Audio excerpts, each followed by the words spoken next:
कुंभा बड़ा राजा हुआ भाई। कुंभा के मम्मी पापा लिख लो, कोई पूछ ले कभी। मुझे याद है एक बार तो हमारे आरएस में तो मेंस में पूछ लिया था कि कुंभा के पिताजी का नाम बताइए। कुंभा जी के पिताजी तो मोकल है, तो लिख लो पिता मोकल। माता जी का नाम लिख लो सौभाग्यवती परमार।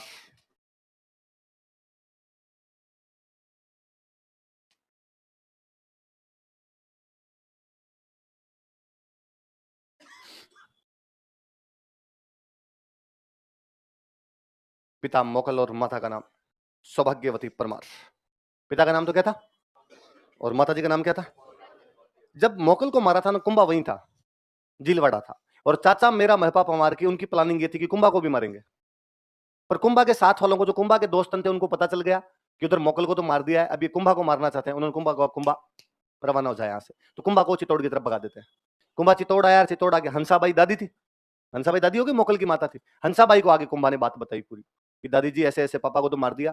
किसने? तो ये चाचा मेरा और महपा पवार ने, और वो तो मुझे भी मारना चाहते थे, मैं वहां से बच के आया हूँ। वो किधर गए? तो मालवा की तरफ भाग गए। अब बेचारी हंसाबाई को डर लगे। हंसाबाई को लगे कि जिन लोगों ने बेटे को मार दिया वो पोते को भी तो मार सकते हैं। दादी को लगा अब कौन बचाए। दादी को एक बार फिर अपना भाई याद आया, रणमल। रणमल मारवाड़ का राजा बना हुआ, और उसने रणमल के पास वापस मैसेज किया कि प्लीज भैया एक बार और राखी के बंधन के फर्ज को निभाने के लिए आओ। तो कुंभा का गार्जियन भी किसको बनाया गया था? रणमल। लिखो संरक्षक रणमल, गार्जियन रणमल।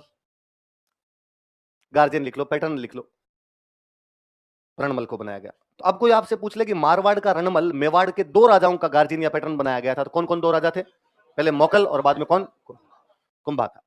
रणमल ने आते पूछा भाई क्या बात हुई। बताया इन लोगों ने कि साहब ऐसे ऐसे चाचा मेरा और महपा पवार ने मार दिया। किधर गए? तो मालवा भाग गए। मालवा में उन दिनों सुल्तान हुआ करता था महमूद खिलजी। मालवा का सुल्तान कौन था? महमूद खिलजी उन दिनों में सुल्तान हुआ करता था। रणमल ने महमूद खिलजी के पास मैसेज किया कि महमूद खिलजी हमारे 3 बंदे तेरी टेरिटरी में घूम रहे हैं, तेरे राज्य में घूम रहे हैं, पकड़ के हमें दे दे। महमूद खिलजी ने आनाकानी की। महमूद खिलजी को लगा ठीक है यार, यदि मेवाड़ कमजोर हो रहा है तो अपने तो ठीक ही बात है अपने आप में। उसने कहा कि नहीं हमारी तरफ तो नहीं आए। रणमल ने कहा आए हुए तो हैं, मैं कह रहा हूं ये तो तू पकड़ के दे तब तो ठीक है, वरना मैं तो सर्जिकल स्ट्राइक करूंगा ही, मैं खुद तो पकड़ ही लूंगा इनको। पर यदि तूने नहीं दिया ना तो बाद में तेरे को मारूंगा मैं। महमूद खिलजी ने आनाकानी की तो रणमल खुद इनको पकड़ पकड़ चुन चुन के मारे थे उसने। रणमल भयंकर डील का डाकी टाइप का आदमी था।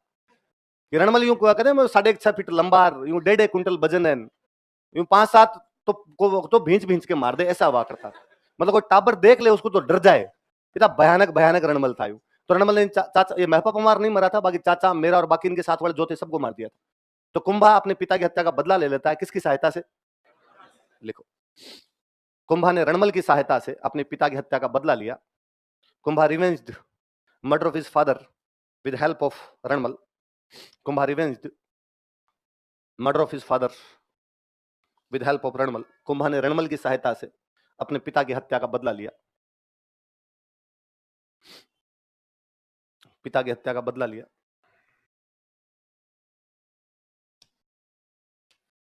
अब रणमल जैसे ही स्थितियां सामान्य हुई, हंसाबाई के पास वापस गया और रणमल ने हंसाबाई को जाकर कहा कि अब मैं जाऊं मारवाड़ वापस, मैंने ले लिया आपका बदला। हंसाबाई को डर लगे कि नहीं अभी मत जा तू, पिछली बार तेरे जाते ही हमारे कांड हो गया था, थोड़े दिन और रुक जा, तेरे क्या फर्क पड़ता है। उसने कहा मेरा खुद का राज है वहां, उसको कौन संभालेगा, और वहां बाकी परिवार तो वहीं बैठा है। तो हंसाबाई ने कहा परिवार को तो यहीं बुला ले, कई दिन यहीं रह जाओ, यहीं से संभाल लेना उसको। तो उसने कहा ठीक। तो रणमल ने अपने भाइयों को, बेटों को कहा भाई सारे यहीं आ जाओ। वैसे भी लड़ाइयां जब चल रही थी तो आधे पर्दे तो वहां पे गए हुए थे, बाकियों का सारे आ जाओ, इधर ही आ जाओ। रणमल के भाई बेटे यूं 20 एक थे, 40 थे, 20 भाई थे, 20 बेटे थे। पहले लोगों के मुझे लगता है और कोई काम भी नहीं था कोई। युद्ध होते थे, युद्ध में लड़ने के लिए बंदे चाहिए, तो ठीक है साहब कितने बंदे चाहिए आप, ये तो किए जाए अपने कम से कम। तो खूब सारे पूरा परिवार वहीं पे रहे। अब मेवाड़ के राणा को मार दिया गया, मुगल को मार दिया गया, ये बदला कौन ले रहा है? रणमल। कौन ले रहा है? तो स्वाभाविक बात थी कि मेवाड़ के दरबार में किसका प्रभाव बढ़ जाएगा? रणमल। अब मेवाड़ के दरबार में 2 गुट बन गए वहां पे। ये जो मारवाड़ वाले गए थे ये तो कौन हो गए? राठौड़। मेवाड़ वाले खुद कौन थे? सिसोदिया। तो सिसोदिया तो पहले तो दरबार में थे ही, अब ये राठौड़ और चले गए वहां पे। इन राठौड़ों का नेता कौन? उधर सिसोदियों का नेता हुआ करता था राघव देव। सिसोदियों का नेता कौन था? वो जो है चुंडा मालवा चला गया था, वो चुंडा का छोटा भाई है ये। चुंडा मालवा चला गया, उस चुंडा का जो छोटा भाई था वो कौन था? सगा भाई, जो चुंडा का सगा भाई था वो राघव देव था। तो ये तो सिसोदियों का लीडर, और इधर राठौड़ों वाले को लीड कौन करे? रणमल। पर अब चले किसकी? बदला वो ले रहा है, फिर वो आपके हंसाबाई का भाई है, आपके मतलब राजा की दादी का ही भाई है वो अपने आप में। तो उसकी ज्यादा चलती। ये सिसोदिये तंग हो गए। मेवाड़ वाले जो वास्तव में बेचारे तो सिसोदिये है वो तंग हुए। और रणमल को उन्होंने 2-3 बार पूछा भी कि अतिथि कब जाओगे? यार हेल्प करने के लिए बुलाया था, यहीं बैठ गया तू तो। रणमल कहता एक बार कंट्रोल नहीं है, थोड़ा कंट्रोल करेंगे फिर जाएंगे यहाँ से। एक दिन राघव देव को गुस्सा आया, राघव देव ने रणमल को थोड़ा ज्यादा सुना दिया। तो उन्हें क्या तरीका है, कब आगे बैठे थे, सब कंट्रोल है और हम संभाल लेंगे, हम कोई मरे थोड़ी हैं। रणमल ने कहा ओए मरे हुए हो तब मोकल को मार दिया था, तो मैं आया हूं तो वापस आगे बदले लिए, नहीं जा रहा। तुम कौन होते हो कहने वाले, क्या करना है क्या नहीं करना है। दोनों के बीच में थोड़ी अनबन ज्यादा हुई। रणमल के साथ भाई बेटे सारे गए हुए थे। उसने रणमल ने थोड़ा इशारा किया कि राघव देव को साइड में लो रे थोड़ा, ये पड़े जो राघव देव को मार दिया। आपने दूसरे गुट के तो नेता को ही मार दिया, अब तो पूरी तरीके से सर्वे सर्वा कौन बन गया था। देखो मेवाड़ दरबार में, इन मेवाड़ कोर्ट, मेवाड़ दरबार में इन मेवाड़ कोर्ट रणमल का प्रभाव बढ़ गया, रणमल्स इन्फ्लुएंस इंक्रीज्ड। रणमल का प्रभाव बढ़ गया, रणमल्स इन्फ्लुएंस इंक्रीज्ड। रणमल का प्रभाव बढ़ गया, रणमल्स इन्फ्लुएंस इंक्रीज्ड। तथा उसने सिसोदियों के नेता राघव देव को मरवा दिया। And he got murdered, Sisodia's leader Raghav Dev, and he got murdered, Sisodia's leader Raghav Dev. तथा उसने सिसोदियों के नेता राघव देव को मरवा दिया। And he got murdered, Sisodia's leader Raghav Dev, सिसोदियों के नेता राघव देव को मरवा दिया। किसको मरवा दिया था? राघव देव। राघव देव किसका नेता है? अब तो पूरी तरीके से वहां पे किसकी चलने लग गई।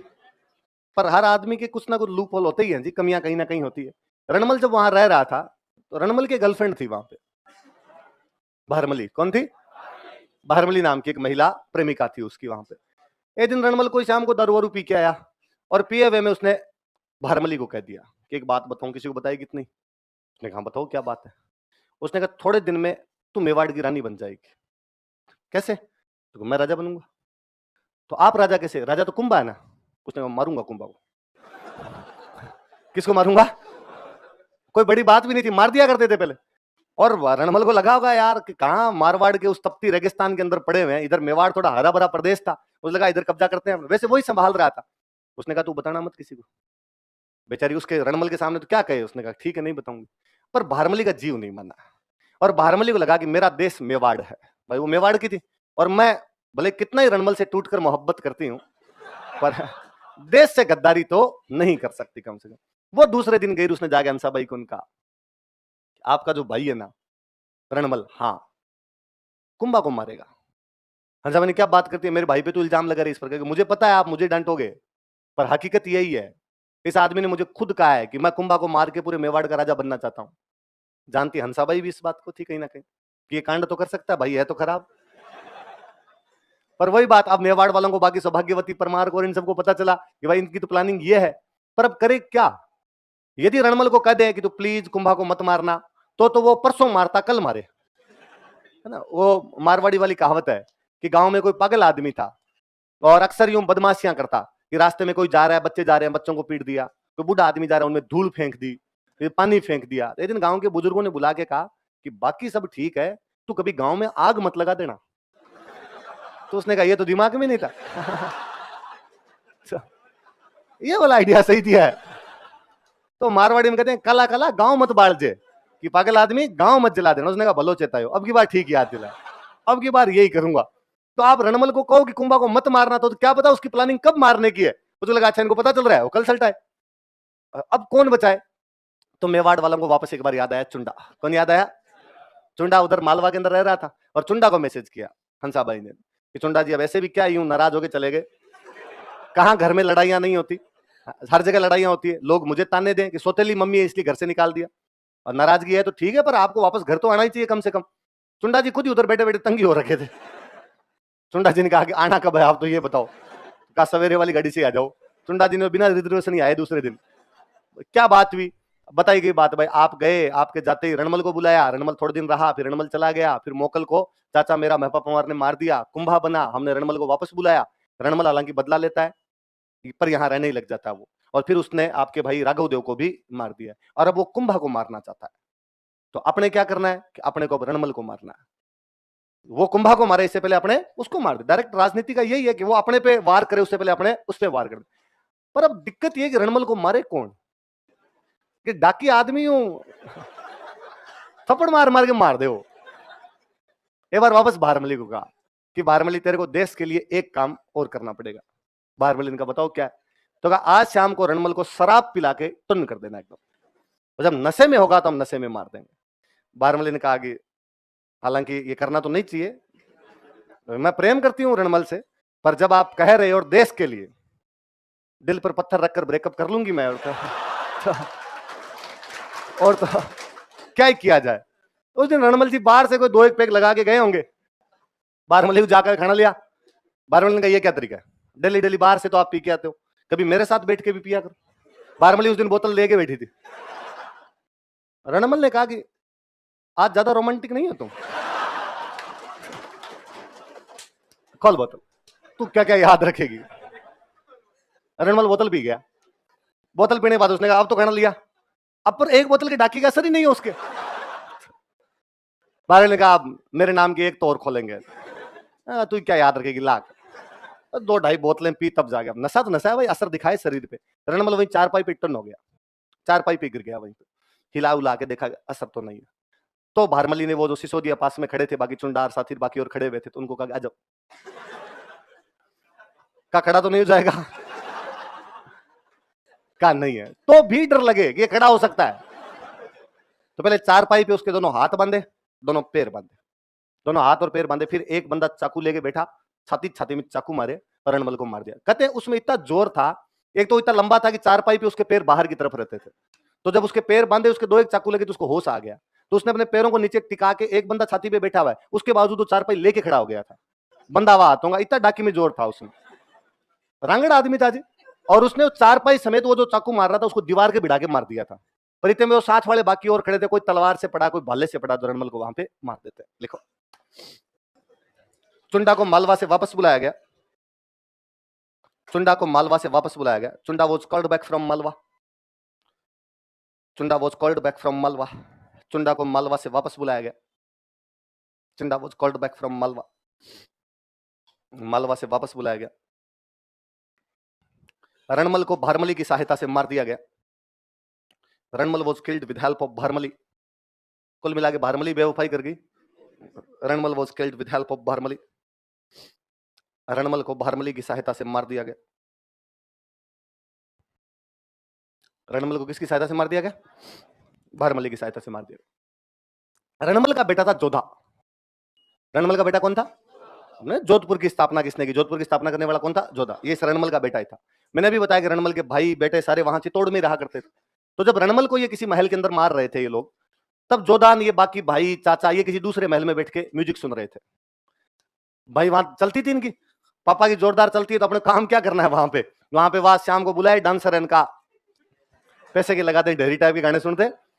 वहां जो बेचारा वो संगीतकार था ना, जो गीत सुना रहा था, वो मारवाड़ से इनके साथ ही गया हुआ था, और उसको ये समाचार मिल गया कि रणमल को मार दिया गया। मेवाड़ वालों की उस दिन प्लानिंग ये थी कि रणमल को नहीं, आज मारवाड़ वाले राठौड़ जीते आए हैं, सबको सलटाना है। और उनको पता चला कि बाकी वाले सारे एक जगह हो रहे, कहता महल घेरो और महल घेर के मार दो, सबको सबको मार दिया जाए। उस संगीतकार को ये बात पता चल गई बेचारे को, और उसने गीत गाते गाते बीच में एक लाइन बोली कि जोधा भाग सके तो भाग, थारो रणमल मरियो जाए। कि जोधा भाग सकता है तो भाग जा, तुम्हारा रणमल तो मर गया। जोधा ने चप्पलें हाथ में ली, वहां से आसपास नहीं दिखे कोई। चुंडा ने कहा कि पीछा करो इनका। पर आदमी जब यूं भागता है ना, और पीछे जब ऐसी कोई सेना पड़ी हुई हो, तो पग नहीं मंडे भाई साहब। तो जोधा ये तो ठेठ बीकानेर के पास में जाके रुके थे। बीकानेर के पास में गांव पड़ता था काहुनी। कौन सा गांव पड़ता था? वहां पीछे मुड़ के देखा था कि आ तो नहीं रहे, कोई नहीं आ रहे हैं। उधर ये मेवाड़ वाले थोड़ी देर तो पीछा करते हैं उनका, फिर मेवाड़ वालों लगा कि उधर तो भाग गए, तो आगे चले गए, पीछा करके क्या करेंगे, तो इनका आपने इनके मारवाड़ पे कब्जा कर लेते हैं। तो मेवाड़ वाले गए मारवाड़। इनकी तब राजधानी हुआ करती थी मंडोर। राठौड़ों की राजधानी कौन सी थी? तब तक जोधपुर बना नहीं था, मंडोर हुआ करती थी राजधानी। तो ये लोग मंडोर पे कब्जा कर लेते हैं। तो चुंडा ने कहां पे कब्जा कर लिया बाद में? मंडोर। लिखो, राजधानी मंडोर पर। अब एक टाइम था जब मारवाड़ वाले राठौड़ों के पास खुद का मारवाड़ था, राजधानी मंडोर थी, और मेवाड़ में दादागिरी और चल रही थी। अब मेवाड़ वाली दादागिरी तो गई, वो गई हाथ से, खुद का मारवाड़ और चला गया। मंडोर पे भी सिसोदियों का कब्जा हो गया। चुंडा ने अपने बंदे छोड़े, वापस चित्तौड़ चले गए। अब जोधा को लगे कि यार जो हो गया वो तो हो गया, राजधानी तो वापस छीने। तो अब जोधा अपने भाइयों के साथ, बाकी बेटों के साथ में सेना जुटाता है, वापस प्रयास करता है मंडोर जीतने की। किसके प्रयास करता है? मंडोर जीतने के। कहते हैं जोधा सेना लेके आए, मंडोर पर आक्रमण करे, और मंडोर पर आक्रमण करके हार जाए। सिसोदिया हरा दे इसको, वापस भगा दे यहां से। थोड़े दिनों में और कोई सेना वेना इकट्ठी करके लाए, इस बार वापस मंडोर पे अटैक करे, वापस आ रहे थे। ऐसे किसी एक हमले के अंदर जोधा जी बहुत भयंकर घायल हुए और घायल होकर यहां से वापस जा रहे थे। घायल होने के बाद खून में एकदम लथपथ हो रखे। पश्चिमी राजस्थान तपता हुआ मरुस्थल, एकदम सूरज भगवान विकराल रूप धारण किए हुए, दूर दूर तक ना बंदा ना बंदे की जात, पानी की कमी। जोधा को प्यास लगी पर दूर दूर तक पानी का कोई सोर्स नजर नहीं आया उसे। उसको लगा कि यार घायल होने की वजह से, तलवारों से वजह से तो मरेंगे कि नहीं मरेंगे, प्यासे जरूर मर जाएंगे। वो घोड़ा और दौड़ाया कि कहीं कोई कुआ बावड़ी आए, कहीं पानी पिए। दूर उसको एक खेत दिखाई दिया, खेत में एक झोंपड़ी थी। उसको लगा यार झोंपड़ी में हो ना हो कोई ना कोई मिनख जरूर होगा, मिनख नहीं हो तो कोई मटका वटका रखा होगा, पानी जो पियेंगे। उसने घोड़ा उधर दौड़ाया झोंपड़ी की तरफ, लेकिन झोंपड़ी तक पहुंचते पहुंचते जोधा घायल होकर उस घोड़े पे गिर जाता है। घोड़ा ही बेचारा समझदार था, वो झोंपड़ी के आगे जाके खड़ा ही हो गया। उस खेत में, वो जो किसान का खेत था, वो किसान तो घर पे था नहीं, झोंपड़ी में नहीं था, उसकी जो वाइफ थी वो घर पे थी। उसने बाहर आके देखा कि घोड़ा रुका है, एक जवान घोड़े के ऊपर पड़ा हुआ है, घायल है। वो समझ गई कि भाई प्यास व्यास के चक्कर में इधर है। उसने बेचारी ने जैसे तैसे करके नीचे उतारा, खींच के छाया के अंदर लेके गई, पानी वानी की छिंटे मारी, थोड़ी हवा हुआ दी तो थोड़ा जोधा को होश आया। होश आया तो उसने पानी पिलाया। पानी पिलाया तो थोड़ा यूं शरीर में जान सी महसूस हुई। उसने थैंक यू, मैं आपकी तरफ ही आ रहा था इधर पानी पीने के लिए और मैं बीच में घायल हो गया, ऐसे ऐसे युद्ध के अंदर जाके आया था। उस महिला ने कहा कोई नहीं। जोधा चलने लगा, उसने कहा ठीक है, आपने पानी पिलाया, अब मैं चलता हूँ। मारवाड़ की, अभी तक अपने गांव की एक रिवाज है कि घर पे आया हुआ मिनक बिना खाना खाए तो नहीं जाना चाहिए, भूखा तो नहीं जाना चाहिए। शहर वाले तो कई बदमाश होते हैं इस मामले में। शहर वाले तो पूछ लेते हैं कि खा के आए हो, जाके खाओगे। पर गांव वाले भाई अभी तक क्यों भाई जिमा दो। तो जोधा को कहा कि भाई खाना खा ले। जोधा की भूख तो लगी हुई थी, जोधा क्यों मना करता। उसने कहा खाना तो खा लूंगा। मारवाड़ में खाने के नाम पे होता था खींचड़ा। क्या हुआ करता था? खींचड़ा समझते हो? खिचड़ी नहीं, खिचड़ी तो बीमार खाते हैं, है ना। खिचड़ा तो उसने खिचड़ा बनाया, महिला ने थाली में खिचड़ा डाल के दे दिया। खिचड़े के बीचों बीच एकदम घी डालते हैं, बीचों बीच घी डाल दिया। जोधा जी ने घी कई दिन बाद देखा था। घी कहां पड़े इधर उधर मरुस्थल के अंदर जब आप लड़ाइयां कर रहे थे। घी देखते जोधा जी का जीव चला, एकदम बीच में हाथ मारा। बीच में हाथ मारा तो हाथ जल गए। तो वो महिला पास में बैठी बैठी रोटियां वोटियां बना रही थी, तो उसने देख कर कहा कि तू जोधा की तरह मूर्ख है। और जोधा जी के कान खड़े हुए। माई तुझे क्या पता जोधा मूर्ख है? मूर्ख ही है। हर बार आगे बीचों बीच राजधानी पर हमला करता है, मंडोर पर हमला करता है, हार के वापस चला जाता है। तो जोधा को क्या करना चाहिए? साइड साइड से गांव जीतने चाहिए। साइड से 4 गांव जीते, 5 गांव जीते, 2 गांव जीते, धीरे धीरे राजधानी तक आए। बीचों बीच हमला करेगा तो हार के जाएगा। अगलों का सबसे बड़ा कंट्रोल बीचों बीच है, गांव पे कंट्रोल थोड़ी है। फिर उसने कहा छोड़, तू ये बात क्यों पूछ रहा है, तुझे तो खिचड़ा ही खाना नहीं आता। तू पहले साइड साइड से खिचड़ा खा, घी बाद में बीच में आएगा। जोधा जी ने वहां से 2 शिक्षाएं ग्रहण की कि मंडोर कैसे जीतना है, खिचड़ा कैसे खाना। खिचड़ा भी तो ढंग से नहीं खा पा रहे थे। फिर जोधा जी ने साइड साइड से गांव जीतने शुरू किए। धीरे धीरे गांव जीतते जीतते फाइनली वो मंडोर जीत लेते हैं। 15 साल लग गए थे मंडोर जीतने में। कितने साल लग गए थे? 1438 के आसपास में रणमल की हत्या होती है, 1453 आ जाता है। अब जब मंडोर पर इधर कब्जा कर लिया तो मेवाड़ वालों का लड़ाई करेंगे, ऐसे कैसे कब्जा कर लिया। एक बार तो उनको निकाल दिया जोधा ने, यहाँ पे कब्जा कर लेता है। पर जोधा फिर उधर मेवाड़ समाचार भेजता है। जोधा ने कहा जितनी लड़ाई होनी थी उतनी हो गई। हंसाबाई के पास में उसने मैसेज करवाया कि भाई अब खूब लड़ लिए इतने साल तक, गलती थी तो पापा की गलती थी, हमने भुगत भी ली 15 साल तक, अब लड़ाई बंद कर देनी चाहिए। और फिर रिश्तेदार तो हैं आपस में, कितने साल तक यूं लड़ते रहेंगे। तो हंसाबाई ने कुंभा को कहा कि बाप छोड़, जो हो गया वो तो हो गया, और जोधा को इसका भाग वापस दे दे, इसका मारवाड़ वापस दे दे। तो कुंभा ने कहा ठीक। तो इन दोनों के बीच में एक संधि होती है, आंवड़ बांवड़ की संधि। कौन सी संधि होती है? Treaty of आंवड़ बांवड़।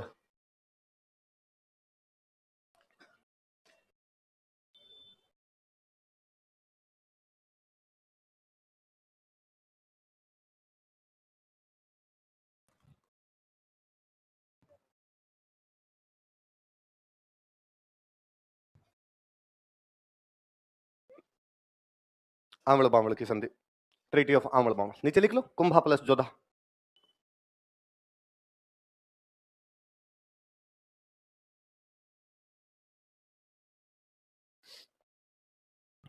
किस किस के बीच में हो रही है? सुनो देखो, स्थिति यह है इस टाइम कि कुंभा मेवाड़ का राजा है और उसने मारवाड़ पे भी कब्जा कर रखा है। मेवाड़ का राजा किस पे कब्जा कर रखा था? अब वापस बंटवारा करना है कि नहीं भाई, मेवाड़ मेवाड़ तो कुंभा रखो और मारवाड़ किसको दे दिया जाए? जोधा को वापस दिया जाए उसका। मेवाड़ में एक हरे रंग की झाड़ी होती है, हरी झाड़ी, हरी होगी, हरी झाड़ी होती है आंवड़। क्या बोलते हैं? तो जहां तक ये हरी आंवड़ है वहां तक तो मेवाड़ मान लिया जाए। क्या मान लिया जाए? वहां तक मेवाड़। बबूल का पेड़ होता है, बबूल, किंकर बोलते हैं जिसको अपने पश्चिमी राजस्थान कहते हैं बावलिया। जहां से बावलिए शुरू हो जाते हैं आगे, वहां से क्या मान लिया जाए? मारवाड़। मतलब हरा भरा प्रदेश है वो तो मेवाड़, जहां से आपका मरुस्थल शुरू हो जाए वो क्या है? मारवाड़। इसलिए संधि का नाम क्या है? पल्ले पड़ी बात। वो जो बाउंड्री थी बीच में, वो पाली के अंदर एक जगह पड़ती है, सोजत। कौन सी जगह है? तो कहा गया है भाई सोजत के इधर इधर जहां तक आंवड़ है वहां तक तो क्या हो जाएगा आपका मेवाड़, और सोजत के उधर जहां से बावड़िए शुरू हो जाते हैं उसको क्या मान लिया जाए? बोले बड़ी बात। तो इस संधि द्वारा क्या किया गया? इस संधि द्वारा जोधा को वापस क्या दे दिया गया? मारवाड़। और मेवाड़ मारवाड़ की बाउंड्री किसको बना दी गई? इस संधि द्वारा बाय दिस ट्रीटी, इस संधि द्वारा बाय दिस ट्रीटी जोधा को मारवाड़ वापस दे दिया गया। Marwar was given back to Jodha, Jodha को मारवाड़ वापस दे दिया गया। Marwar was given back to Jodha, Jodha को मारवाड़ वापस दे दिया गया। सोजत को मेवाड़ तथा मारवाड़ की सीमा बनाया गया। Sojat was made boundary between Mewar and Marwar, Sojat को मेवाड़ तथा मारवाड़ की सीमा बनाया गया। Sojat was made boundary between Mewar and Marwar, Sojat को मेवाड़ तथा मारवाड़ की सीमा बनाया गया। Sojat was made boundary between Mewar and Marwar. पहले अक्सर राजा महाराजा जब भी लंबे टाइम के युद्ध के बाद में कोई संधियां करते तो वापस शादी ब्याह करते आपस में, ताकि एक बार वापस रिश्तेदारियां कर लो, ताकि पुराने वाली लड़ाई को हम भूल जाएं और आगे से अपने रिश्ते क्या हो जाए, वापस नॉर्मल हो जाए। कुंभा का बेटा था रायमल। कुंभा का बेटा कौन था? इसकी शादी जोधा की बेटी के साथ की गई। जोधा की बेटी का नाम था श्रृंगार कंवर। क्या नाम था? तो रायमल की शादी किसके साथ कर दी गई? रायमल किसका बेटा है? श्रृंगार कंवर किसकी बेटी है? देखो, कुंभा के बेटे रायमल की शादी तीसरी पीढ़ी के बाद में जाके राजाओं के रिश्ते वापस चेंज हो जाया करते थे। इतना दिमाग मत लगाओ कि कुंभा तो उसका ये लगता है, जोधा उसका ये लगता है, मर जाओगे, दिमाग फट जाएगा फालतू में। कुंभा के बेटे रायमल की शादी जोधा की बेटी श्रृंगार कंवर के साथ की गई। कुंभा's son Raimal married to Jodha's daughter Sringar Kamar. Kumbha's son Raimal married to Jodha's daughter Sringar Kamar. Kumbha के बेटे रायमल की शादी जोधा की बेटी श्रृंगार कंवर से की गई। किससे किसकी शादी की गई? रायमल की शादी किससे कर दी गई? श्रृंगार। ये फ्लैशबैक है, ये मोकल के मरने के बाद की घटनाएं हैं। हमने कुंभा के बारे में अभी कुछ नहीं पढ़ा है कि मोकल के मरने के बाद क्या क्या घटनाएं आ गई थी, वो पढ़ रहे थे। अब हम वास्तव में कुंभा के टाइम में क्या बात हुई। अभी मैं आपको बता रहा था कि मोकल को चाचा मेरा और महपा पवार मार देते हैं और मारने के बाद में कहां चले जाते हैं? मालवा। कहां चले जाते हैं? मालवा का सुल्तान उन दिनों में हुआ करता था महमूद खिलजी। कौन था? रणमल ने कहा था उसको कि भाई तू हमें दे दे चाचा मेरा महपा पवार को, और उसने क्या कर दिया था? मन। तो बाद में ये पहले चाचा मेरा कर उनको मारते हैं, उनको मारने के बाद इन्होंने मालवा पे अटैक कर दिया था। मध्य प्रदेश में एक जगह पड़ती है सारंगपुर। कौन सी जगह? तो सारंगपुर का युद्ध होता है। लिखो सारंगपुर का युद्ध, battle of Sarangpur, battle of Sarangpur, Sarangpur का युद्ध।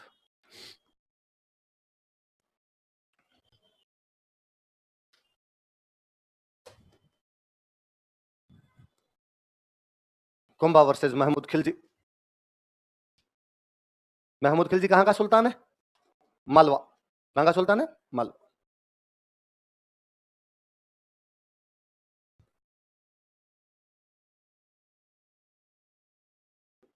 कुंभा वर्सेस महमूद खिलजी।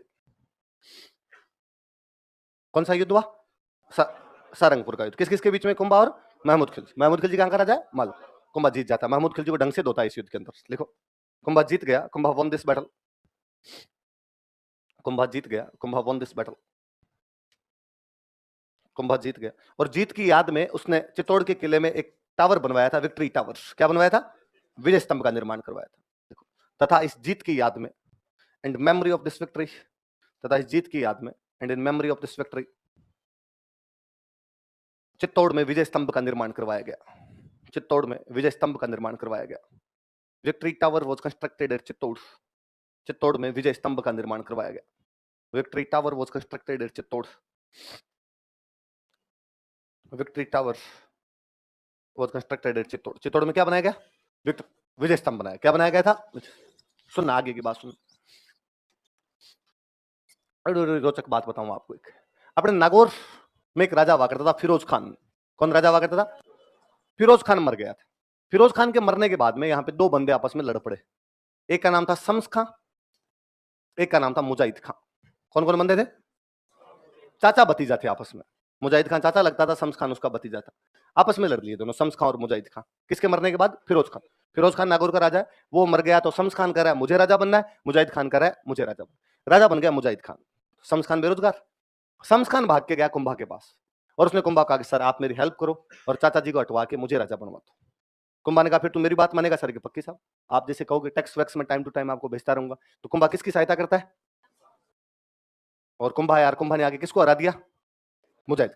तो कोई पूछे कि नागौर में लड़ाई चल रही थी तो किस किस के बीच में लड़ाई चल रही थी? वो शम्स खां और मुजाहिद खां। कुंभा सहायता किसकी करता है? हराता किसको है? मुजाहिद खां। आप ऐसे उतार लोगे कि मैं पूरी यूं लाइनें लिखवाऊं? लिख लो। कुंभा हेल्प्ड हिम और कुंभा डिफीटेड हिम। शम्स खान और मुजाहिद खान। कुंभा हेल्प्ड हिम और कुंभा डिफीटेड हिम।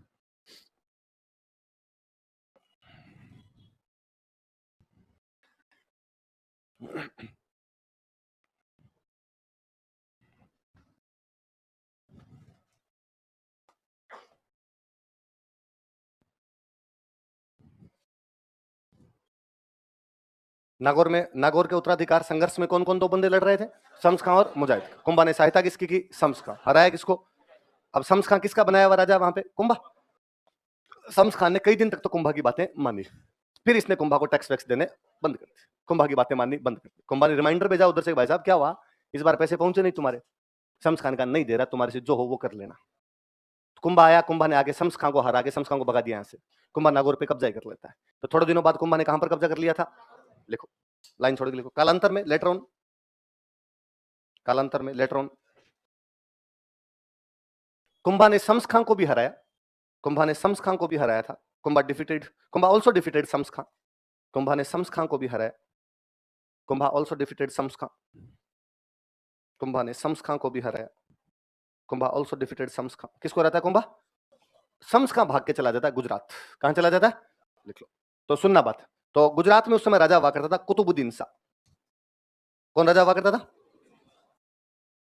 तो ये शम्स खां भाग के इस कुतुबुद्दीन शाह के पास चला जाता है। लिख लो। शम्स खां गुजरात के कुतुबुद्दीन शाह के पास चला गया। शम्स खां अप्रोच्ड, उसको अप्रोच करता है। Shams Khan approached Qutubuddin Shah of Gujarat.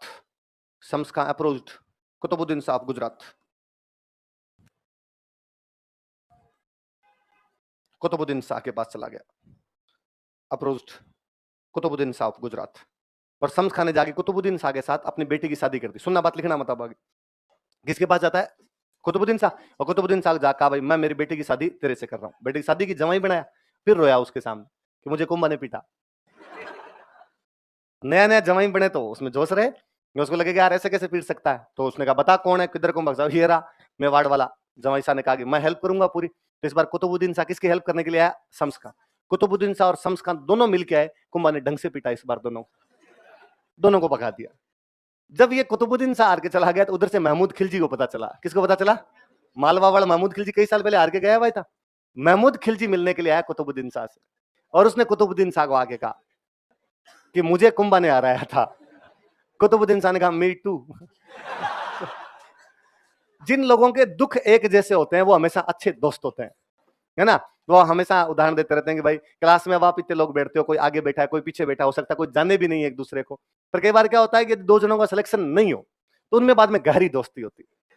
वो चाय की दुकान पे बैठ के कोचिंग को एक साथ गालियां निकालेंगे, आरपीएससी को एक साथ गालियां निकालेंगे, तो उनमें दोस्ती थोड़ी गहरा जाएगी हमेशा। तो अब महमूद खिलजी और कुतुबुद्दीन शाह दोनों का दुश्मन कौन? कुंभा। तो दोनों इस बार एक साथ मिलते हैं, तो दोनों आपस में संधि करते हैं, चंपानेर की संधि। कौन सी संधि करते हैं? लिखो, चंपानेर की संधि। गुजरात में वही कोई जगह है चंपानेर, ट्रीटी ऑफ चंपानेर।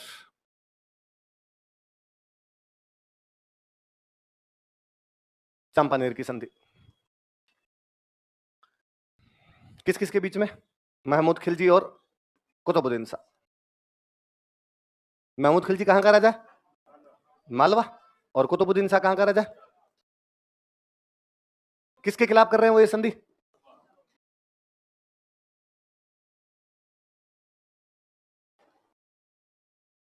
कुतुबुद्दीन शाह कहां का राजा? गुजरात। और दोनों ने पूरी प्लानिंग बनाई कि अपने दोनों मिलके लड़ेंगे, मिलके लड़ने के बाद कुंभा को हरा देंगे, फिर आधा मेवाड़ रख लेगा महमूद खिलजी, आधा मेवाड़ रख लेगा कुतुबुद्दीन। इधर इधर वाला तू रख लेना, इधर इधर वाला मैं रख लूं। पूरी एकदम प्लानिंग करके आए। भीलवाड़ा में एक जगह पड़ती है बदनौर। कौन सी जगह पड़ती है? यहां के आसपास में इनकी सेनाएं आपस में लड़ती है। लिखो, बदनौर का युद्ध, बैटल ऑफ बदनौर। बदनौर का युद्ध, बैटल ऑफ बदनौर। कौन सा युद्ध? भीलवाड़ा बदनौर। कुंभा ने गुजरात और मालवा की संयुक्त सेना को हरा दिया था। कुंभा दोनों को एक साथ हराता है। कुंभा ने मालवा तथा गुजरात की संयुक्त सेना को हरा दिया था। इस बदनौर के युद्ध के आगे लिख लो, Kumbha defeated joint military of Malwa and Gujarat. Kumbha ने मालवा तथा गुजरात की संयुक्त सेना को हरा दिया था। Kumbha defeated joint military of Gujarat. Kumbha ने गुजरात तथा मालवा की संयुक्त सेना को हरा दिया था। Kumbha defeated joint military of Gujarat. Gujarat और मालवा की संयुक्त। अब सुनना, इधर मेवाड़, उधर गुजरात आगे। मेवाड़ और गुजरात के बीच में एक राज्य पड़ता था अपने सिरोही। राजा कौन सा पड़ता था? और सिरोही में उन दिनों राजा हुआ करता था सहसमल देवड़ा। राजा कौन हुआ करता था? सहसमल देवड़ा नाम करके राजा हुआ करता था। कुंभा उधर मेवाड़ से सिरोही की तरफ बढ़ रहा था, अचलगढ़ के आसपास तक कब्जे कर लेता है। कहां के आसपास तक कब्जे कर लेता है? तो सहसमल देवड़ा को लगता था कि यार ये माफिया बना हुआ खा जाएगा कभी ना कभी। जब कुतुबुद्दीन शाह उधर गुजरात से लड़ने के लिए आ रहा था इस बदनौर वाले युद्ध के टाइम, तो उसने सहसमल देवड़ा से पूछा कि भाई तुम किसका साथ दोगे? भाई उधर गुजरात से मेवाड़ आना, बीच में सिरोही आएगी, तुम किसका साथ दोगे? सहसमल देवड़ा ने कहा मैं तुम्हारे साथ हूं। तो सहसमल देवड़ा ने इनको सपोर्ट किया इस युद्ध के अंदर। अब जब युद्ध खत्म हो गया तो कुंभा ने पूछा कि यार वो कुतुबुद्दीन शाह उधर से आ रहा था तो चाय नाश्ते का इंतजाम किसने करवाया था बीच में? कहा वो सिरोही वाले सहसमल देवड़ा ने करवाया था। इस बार कुंभा ने सिरोही पर अटैक किया और सहसमल देवड़ा को हराया। लिखो, कई बार बेगानी शादी में अब्दुल्ला दीवाना, दाल भात में मुसलचंद। तो लिखो, कुंभा ने सिरोही के सहसमल देवड़ा को हराया था। Kumbha defeated Sahasmal Deora of Sirohi. कुंभा ने सिरोही के सहसमल देवड़ा को हराया था। Kumbha defeated Sahasmal Deora of Sirohi. सिरोही के सहसमल देवड़ा को हराया था। किसको हराया था? नरसिंह डोडिया नाम का एक सेनापति था, डोड परमार हुआ, नरसिंह को भेजा था, नरसिंह जाके सहसमल देवड़ा को ढंग से हरा के आ जाता है। अब आप एक चीज देखो, नागौर में फिरोज खान मरा तब उसके दो बंदों में लड़ाई हुई, किस किस में? शम्स खान में। और कुंभा ने शम्स खान का साथ देके मुजाहिद खान को हराया। शम्स खान ने फड़फड़ की तो कुंभा ने शम्स खान को हराया। शम्स खान गुजरात के कुतुबुद्दीन शाह के पास गया तो कुंभा ने शम्स खान और कुतुबुद्दीन शाह को हराया। कुतुबुद्दीन शाह महमूद खिलजी के पास गया तो कुंभा ने महमूद खिलजी और कुतुबुद्दीन शाह को हराया। बीच में सहसमल देवड़ा और सहायता दे रहा था तो कुंभा ने सहसमल देवड़ा। नागौर वाली लड़ाई भारी पड़ी है। मतलब ये नहीं है तो बाप रे सहसमल देवड़ा, ये तो नहीं आ रहे, ये फालतू में मार खा गए। कुतुबुद्दीन शाह जवाई पड़े में मार खा गया फालतू में, जवाई पड़ना भारी पड़ गया कई बार अपने। कहने का मतलब है कि कुंभा ने आसपास में सबको हराया था। उत्तर भारत में 3 बड़ी रियासतें हुआ करती थी मेवाड़ के अलावा, दिल्ली, मालवा और गुजरात। कौन कौन सी रियासतें थी? दिल्ली, मालवा और गुजरात। मालवा और गुजरात वालों की देख लो कुंभा ने क्या स्थिति कर रखी है। अकेले आओ तो मार खाओगे, साथ में आओगे तो मार, जैसे आओगे यहां से पिटाई होगी जानी आपकी पक्की। दिल्ली की उस टाइम इतनी औकात ही नहीं थी कि कुंभा पे अटैक कर दे। दिल्ली 1398 में तैमूर के हमले के बाद लड़खड़ाई हुई थी भयंकर ढंग से। और दिल्ली के लिए तो कहा जाता है कि दिल्ली के राजाओं की सत्ता दिल्ली से पालम तक थी। दिल्ली के राजाओं की सत्ता कहां से कहां तक थी? दिल्ली से पालम। पालम दिल्ली के बाहर हवाई अड्डा है। क्या आप ये कहो कि राजस्थान के मुख्यमंत्री की जयपुर से सांगानेर तक चलती है? सांगानेर हवाई अड्डा अपने, फिर क्या चली भाई? तो दिल्ली के राजा की तो खुद की भी कहां से कहां तक चल रही है? दिल्ली से लेके पालम तक चल रही है। अब जिसकी दिल्ली से पालम तक ही चल रही है तो वो आदमी तो क्या हमला करेगा, क्या लड़ाई करेगा? तो वो तो दिल्ली वाले तो अटैक कर भी नहीं सकते थे। बाकी उत्तर भारत में जिस किसी ने भी युद्ध किया, कुंभा ने उनका इंतजाम बहुत ढंग से कर दिया था। मतलब अपने समय में कुंभा उत्तर भारत का सर्वश्रेष्ठ राजा था, उससे बड़ा कोई बड़ा राजा नहीं था। पर कोई भी राजा अपनी राजनीतिक उपलब्धियों के लिए याद नहीं किया जाना चाहिए। प्रत्येक राजा ने युद्ध लड़े होते हैं, कोई जीत जाता है, कोई हार जाता है, इतना ही होता है। वास्तव में कोई राजा याद किया जाता है तो अपनी कल्चरल एक्टिविटीज की वजह से। किसकी एक्टिविटीज की? सांस्कृतिक उपलब्धियां जो होती है उनकी वजह से याद किया जाता है। यदि आप सांस्कृतिक उपलब्धियों वाले पैमाने पर कुंभा को तोलोगे तो आपको लगेगा कि कुंभा उत्तर भारत नहीं, उस समय संपूर्ण भारत का सबसे बड़ा राजा था अपने टाइम का। तो उस समय इतना कल्चरल अचीवमेंट किसी के खाते के अंदर दर्ज नहीं है जितना किसके है? कुंभा। और मैं आपको पहले दिन से बता रहा था कि इसलिए राजा महाराजाओं की चीजें कम पढ़नी चाहिए कि आजकल हिस्ट्री का ट्रेंड कैसे क्या चेंज हुआ है। मैं एक उदाहरण बताता हूं आपको। 7वीं क्लास के एनसीईआरटी में एक चैप्टर है। चैप्टर की शुरुआत में एक छोटी सी कहानी दी हुई है कि अरविंद एक दिन स्कूल से घर आया और अरविंद ने आकर अपनी मम्मी को कहा कि मम्मी हमारे स्कूल में एनुअल फंक्शन है और एनुअल फंक्शन के अंदर एक नाटक होगा और उस नाटक में, उस प्ले में मैं राजा का रोल करूंगा। मम्मी बड़ी राजी हुई और मम्मी सोचने लगी कि मेरा अरविंद जब राजा बनेगा तो मंच पर कड़कती हुई मूंछों और फड़कती हुई तलवार में जब चलेगा तो कितना सुंदर लगेगा। तभी अरविंद ने अपनी मम्मी को झकझोरते हुए कहा कि मम्मी जब मैं राजा बनूंगा तब मंच पर बैठकर वीणा बजाऊंगा। क्या बजाऊंगा? वीणा। मां सरस्वती के हाथ में जो वीणा होती है, मैं वीणा बजाऊंगा, इसलिए मुझे बाजार से वीणा ला कर दो। मम्मी सोच में पड़ गई कि ऐसा कौन राजा था जो वीणा बजाया करता था। आओ बच्चों, आज तुम्हें हम समुद्रगुप्त की कहानी सुनाएंगे। किसकी कहानी सुनाएंगे? अब बात सुनना मेरे, समुद्रगुप्त गुप्तों का वह राजा हुआ है जिसने कश्मीर से लेकर कन्याकुमारी तक और हिंदुकुश की पहाड़ियों से लेकर बंगाल की खाड़ी तक भारत को बींद के रख दिया था। ऐसा कोई राजा नहीं आया होगा जिसने समुद्रगुप्त ने हराया नहीं होगा। संपूर्ण संपूर्ण राजाओं को ढंग से रौंदा था उसने, पद दलित किया था। पर उसके बावजूद समुद्रगुप्त की जिस उपलब्धि को हम याद करते हैं वो उपलब्धि यह है कि हमारा वह ऐसा राजा था जो वीणा बजाया करता था। क्या बजाया करता था? तलवार तमाम राजाओं ने चलाई है, बात दिगर है कि किसी ने अच्छी चला दी होगी, किसी ने पूरी चला दी, पर उन दिनों में उन तलवारों के साथ में किसी को वीणा बजानी भी आती थी, ये कितनी बड़ी बात है। और केवल हम नहीं कहते, समुद्रगुप्त ने खुद ने जब उसके सिक्कों पे चित्र बनाने की बात आई, कहा कि साहब आपके चित्र बनाए जाने कैसे? उसने कहा वीणा लाओ रे। उसने वीणा हाथ में ली, उसने कहा ये वाला पोज एकदम सही रहेगा, ये वाले मेरे सिक्कों पे बनाए जाने चाहिए। मैं कहूंगा कि ठीक उसी प्रकार हमारा कुंभा भी वीणा बजाना जानता था और शायद समुद्रगुप्त से भी अधिक सांस्कृतिक उपलब्धियां रखता है। कल की क्लास में कुंभा की सांस्कृतिक उपलब्धियां पढ़ेंगे।